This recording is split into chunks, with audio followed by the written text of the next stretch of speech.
আসসালামু আলাইকুম রহমতুল্লাহি অবরকাতুহু। সম্মানিত দর্শক, ২০২৫ সনের জুলাই মাসের ২৮ তারিখে এই ভিডিওটি করছি। আজ থেকে ৩ দিন বা ৪ দিন আগে হঠাৎ করে বাংলাদেশে একটা খবর চাউর হয়ে গেল। অদ্ভুত এবং রহস্যজনক খবর। সেটি হলো, এবার ডক্টর মোহাম্মদ ইউনূস তারিখ ঘোষণা করবেন, নির্বাচনের তারিখ ঘোষণা করবেন কিংবা নির্বাচনের রোড ম্যাপ দিবেন।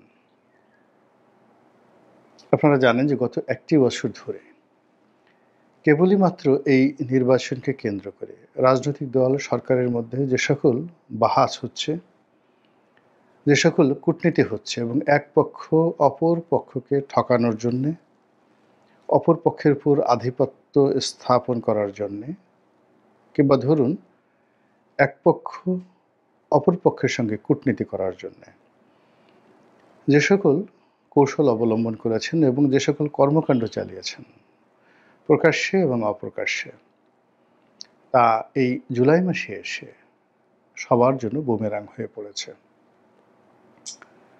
রাজনীতিতে সততার মূল্য কতখানি, এখানে স্বচ্ছতা, সাহস, শক্তি, এইগুলো যে কত বড় অমূল্য সম্পদ, এটা সম্ভবত আমাদের দেশের রাজনীতিবিদ এখন যারা আছেন তারা, যারা পরাজিত হয়ে চলে গেছেন বাংলাদেশ থেকে তারা, এবং এই মুহূর্তে যারা রাষ্ট্র ক্ষমতায় রয়েছেন সকলেই হাড়ে হাড়ে টের পেতে যাচ্ছেন খুব অচিরেই।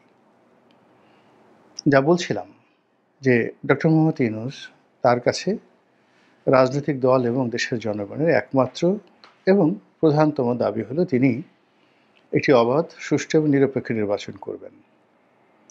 আর ডক্টর মোহাম্মদ ইউনূস এবং তার যারা সঙ্গী সাথী, তাদের আচার আচরণ, চাল চলন, কথাবার্তা সব কিছুতে যে জিনিসটি ফুটে উঠেছে যে তারা বাংলাদেশে এরকম কিছু পরিবর্তন আনবেন যেগুলো কিয়ামত পর্যন্ত তাদেরকে অমর করে রাখবে বাংলার মাটিতে।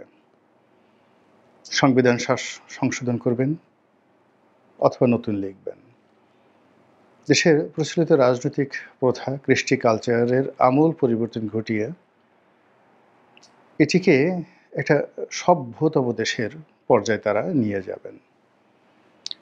এই কর্মকাণ্ডগুলোর সঙ্গে তাদের কতটুকু সততা, কতটুকু আন্তরিকতা, কতটুকু স্বচ্ছতা, কতটা বাস্তবতা সম্পন্ন জ্ঞান গরিমা তাদের রয়েছে, এগুলো নিয়ে অনেকেরই প্রশ্ন রয়েছে। কিন্তু তারা যেহেতু ক্ষমতা তাদের হাতে, এমন কিছু কর্মকাণ্ড করছিলেন, কাজকর্ম করছিলেন, এমন কিছু কথাবার্তা বলছিলেন যেগুলো নিয়ে সরাসরি প্রথম দিকে প্রতিবাদ না করা হলেও এখন প্রায় সবাই বলছেন যে সরকার সর্বাংশে ব্যর্থ এবং তারা যা কিছু করার চেষ্টা করেছে মূলত নিজেদের ক্ষমতা প্রলম্বিত করার জন্য এবং যারা আগামীতে ক্ষমতায় আসবে তাদেরকে একটা দাঁত ভাঙা জবাব দেওয়ার জন্য, কত ধানে কত জাল বা চাণক্য নীতির প্রয়োগ কি সেগুলো শেখানোর জন্য। এবং এরই ধারাবাহিকতায় সংস্কার কমিশন, তারপরে এরই ধারাবাহিকতায় অন্য যে সকল ঐক্যমত্য কমিশনের নামে যা কিছু হয়েছে সব কিছুতেই একটা অস্বচ্ছতা এবং সব কিছুর মধ্যে একটা যাকে বলা হয় নয় ছয়, ভক্কর চক্কর, তারপর শেষে লড়র ভড়র, এই জিনিসগুলো আমরা দেখতে পাচ্ছি।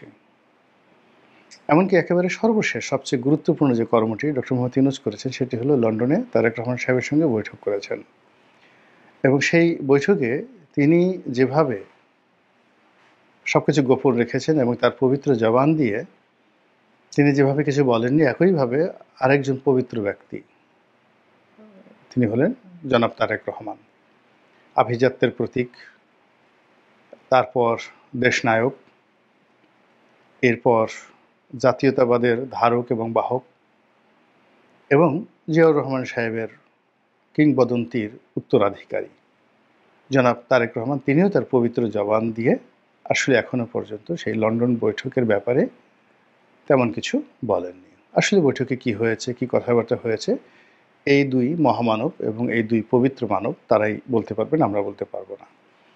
কিন্তু আমরা নেচেছি, আমরা গেয়েছি, আমরা উল্লাস করেছি যে এর চাইতে শুভকর কিছু আর এই বাংলায় হতে পারে না। যেভাবে দ্বিতীয় বিশ্বযুদ্ধের পর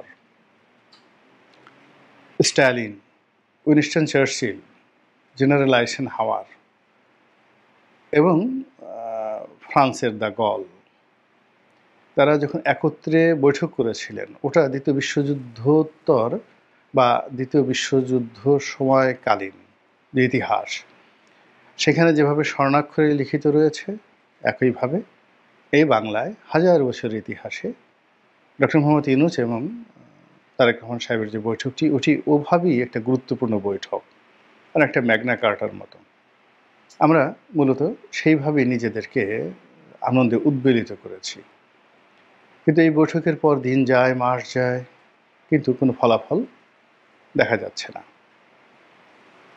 তো এই অবস্থা যখন চলছে, তখন একটার পর একটা জাতীয় সমস্যা, একটার পর একটা আন্তর্জাতিক সমস্যা পুরো দেশ, রাষ্ট্র এবং সরকারকে রীতিমতো গ্রাস করে ফেলেছে।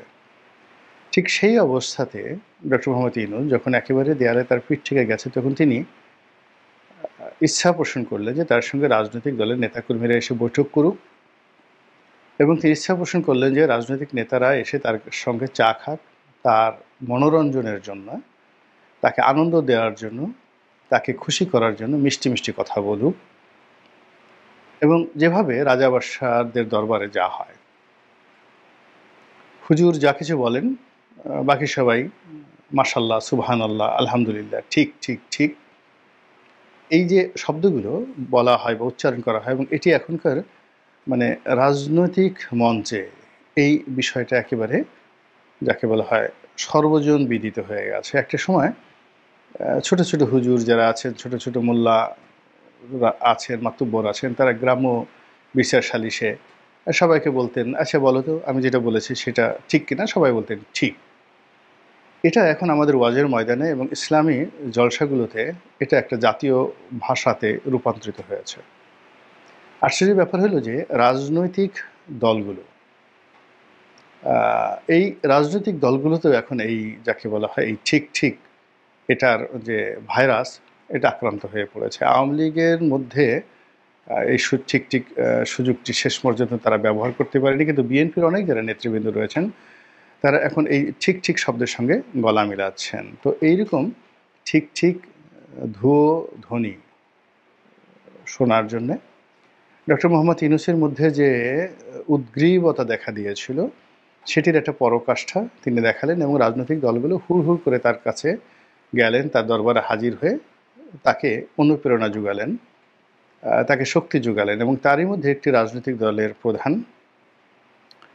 তো তার কাছে ডক্টর মোহাম্মদ ইউনূস মনের কিছু কথা বললেন। ডক্টর মোহাম্মদ ইউনূস নিজ পবিত্র জমারে ওই লোকের মাধ্যমে বলেছেন, আর ওই লোক এসে জাতির সামনে বলেছেন যে ডক্টর মোহাম্মদ ইউনূস আগামী 4-5 দিনের মধ্যে, অর্থাৎ আমি যখন বললো আজ এই ভিডিও করছি তার 3-4 দিন আগে তিনি এই কথা বলেছেন যে তিনি জাতির সামনে নির্বাচনের একটা রোডম্যাপ বা তারিখ ঘোষণা করবেন। ব্যাস, এখন আমরা সবাই মিলে খুশিতে উদ্বেলিত যে আহা, আকাশে বাতাসে এসেছে, সুসংবাদ আর হতে পারে না। ডক্টর মোহাম্মদ ইউনূসের পবিত্র জবান দিয়ে যখন একটা নির্বাচনের তারিখ ঘোষণা করা হবে, সেটা যে মাসই হোক, সেখানে যত যদি থাকুক, যত কিন্তু থাকুক, যত ডট থাকুক, যত ফুল স্টপ থাকুক, যা ইচ্ছা তাই থাকুক, ডাজ নট ম্যাটার, তিনি তার পবিত্র মুখ দিয়ে একটা কিছু ঘোষণা করবেন। এখানে এই আনন্দে আমরা সবাই উদ্বেলিত। বিএনপির যারা লোকজন আছেন তারা আশা করছেন, কি আশা করছেন? লন্ডন বৈঠকে তাদের মহান নেতা জনাব তারেক রহমান সাহেবের সঙ্গে পৃথিবীর বিশ্ব মানব, শ্রেষ্ঠতম মানব জনাব ডক্টর মোহাম্মদ ইউনূস, তার যে বৈঠক হয়েছে, এই পবিত্র বৈঠকের পবিত্র যে শর্তসমূহ, চুক্তিসমূহ, এটা অক্ষরে অক্ষরে বাস্তবায়িত হবে, এবং সে অনুযায়ী ফেব্রুয়ারি মাসের 15 তারিখের মধ্যে একটা নির্দিষ্ট ডেট ঘোষণা করবেন ডক্টর মোহাম্মদ ইউনূস। এরকম একটা আশাবাদ ব্যক্ত করা হচ্ছে। কিন্তু অবাক করার ব্যাপার হলো এর মধ্যেই নানা রকম ঘটনা ঘটে যাচ্ছে। আজকে আমি যখন